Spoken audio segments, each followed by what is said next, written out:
ఢిల్లీలో ఏఐసీసీ అగ్రనేతలతో సిద్ధరామయ్య వరుసగా సమావేశమవుతున్నారు. కుమారుడు యతీంద్రతో కలిసి సోనియా గాంధీ, రాహుల్ గాంధీ, ఖర్గేతో సమావేశమైన సిద్ధరామయ్య మంత్రివర్గ పునర్వ్యవస్థీకరణ, రాజ్యసభ ఎన్నికలు, ఇతర అంశాలపై చర్చించారు.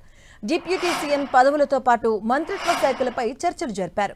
కుమారుడికి కీలక శాఖలు అడుగుతున్న సిద్ధరామయ్య విద్యాశాఖ లేదా ఆరోగ్య శాఖ ఇవ్వాలని కోరుతున్నారు. కేబినెట్ లో తన వర్గానికి ప్రాధాన్యం ఇవ్వాలంటున్నారు. ఇక మరోవైపు డీకే శివకుమార్ కూడా తన వర్గంతో కలిసి అగ్రనేతలతో సమావేశం కాబోతున్నారు.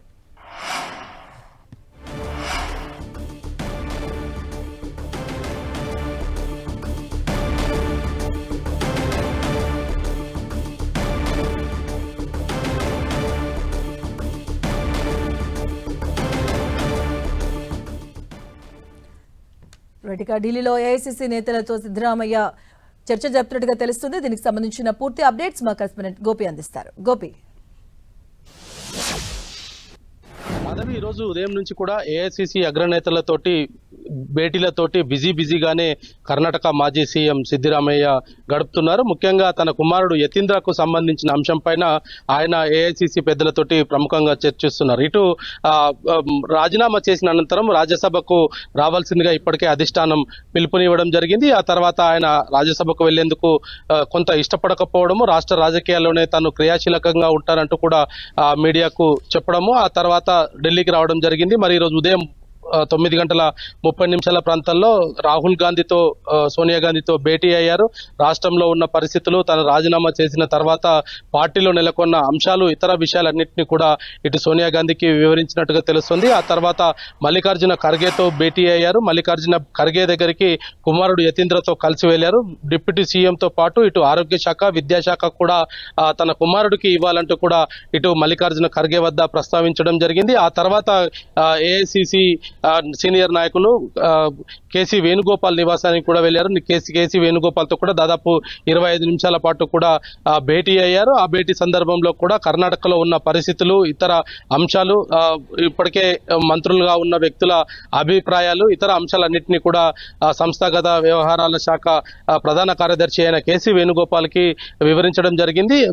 మొత్తంగా చూసుకుంటే సిద్ధరామయ్య రాజీనామా అనంతరం ఢిల్లీలో అనేక అంశాలపైన కూడా ఆయన వరుసగా ఏఐసీసీ పెద్దలతో అయితే భేటీ అవుతూ ఉన్నారు. ముఖ్యంగా కర్ణాటకకు సంబంధించిన అంశంలో ఏదైతే రాజీనామా తర్వాత నూతన ప్రభుత్వ ఏర్పాటు, నూతన మంత్రివర్గానికి సంబంధించిన అంశంలో తనకు సంబంధించిన వ్యక్తులకు కీలక శాఖలు అప్పజెప్పే విధంగా ఆయన హైకమాండ్ తో అయితే చర్చలు జరుపుతున్నారు. మరి ఈ చర్చలు ఎంతవరకు సఫలమవుతున్నాయి? ఇప్పటికే యతీంద్రకు సంబంధించిన అంశం పైన ఏఐసీసీ ఒక క్లారిటీ ఇవ్వడం జరిగింది. డిప్యూటీ సీఎం పదవిని ఇస్తామంటూ కూడా ఇప్పటికే హామీ ఇచ్చిన నేపథ్యంలో మరికొన్ని కీలక శాఖల్ని కూడా తన కుమారుడికి అడుగుతూ ఉండడము, మరి డీకే శివకుమార్ ప్రమాణ స్వీకారానికి సంబంధించిన అంశము, ఇతర అంశాలపైన కూడా ఆయన ఏఐసీసీ పెద్దలతో అయితే ప్రధానంగా చర్చిస్తున్నట్టుగైతే మనకు తెలుస్తుంది. మరి మరోవైపు డీకే శివకుమార్ కూడా నిన్న రాత్రి ఢిల్లీకి రావడం జరిగింది.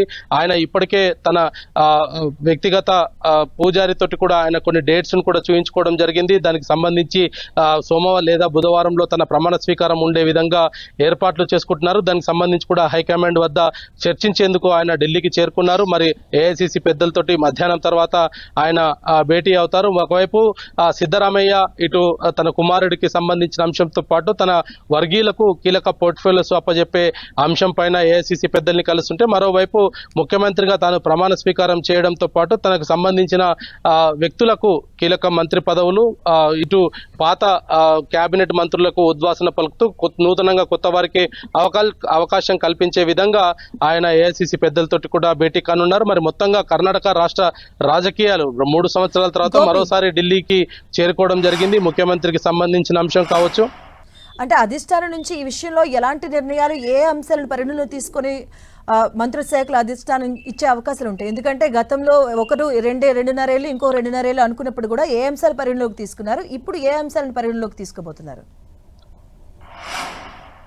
అయితే గతంలో ఏదైతే అధికారంలోకి రాకముందుకు 2023 కంటే ముందు కూడా కేపీసీసీకి అధ్యక్షుడిగా ఉన్న డీకే శివకుమార్ ఎన్నికల ముందు అన్ని కూడా తను ఒంటి చేత్తో నడపడం చూడడం జరిగింది. అదేవిధంగా అనేక నియోజకవర్గాల్లో కూడా ఆయన కాంగ్రెస్ పార్టీని అధికారంలోకి తీసుకొచ్చేందుకు చాలా కష్టపడ్డ వ్యక్తిగా పేరుంది. ఆ సమయంలోనే అప్పటికే ముఖ్యమంత్రిగా పనిచేసిన సిద్ధరామయ్య వైపు అధిష్టానం మొగ్గు చూపడము, మరి ఆ పార్టీకి లాయల్టీగా కేపీసీసీ అధ్యక్షుడిగా ఉన్న ఇటు డీకే శివకుమార్ కూడా పార్టీని అధికారంలోకి తీసుకురావడానికి ఆయన చేసిన కృషి రెండింటిని కూడా సమానంగా చూసిన హైకమాండ్ 2.5 సంవత్సరాలు ఒకరికి 2.5 సంవత్సరాలు ఒకరికి ముఖ్యమంత్రి పదవిని షేర్ చేస్తామనేది హామీ ఇవ్వడం జరిగింది. మొదట ఇప్పటికే ముఖ్యమంత్రిగా చేసిన అనుభవం ఉన్న వ్యక్తి కావడంతో సిద్దిరామయ్యకు ఆ పదవిని అప్పచెప్పడం జరిగింది. 2.5 సంవత్సరాల తర్వాత ఆయన ఈ డీకే శివకుమార్ కి ముఖ్యమంత్రి పదవి ఇస్తామంటూ కూడా హైకమాండ్ ఆ సందర్భంగా ప్రామిస్ చేసింది. సో ఈ 3 సంవత్సరాలు పూర్తయిన నేపథ్యంలో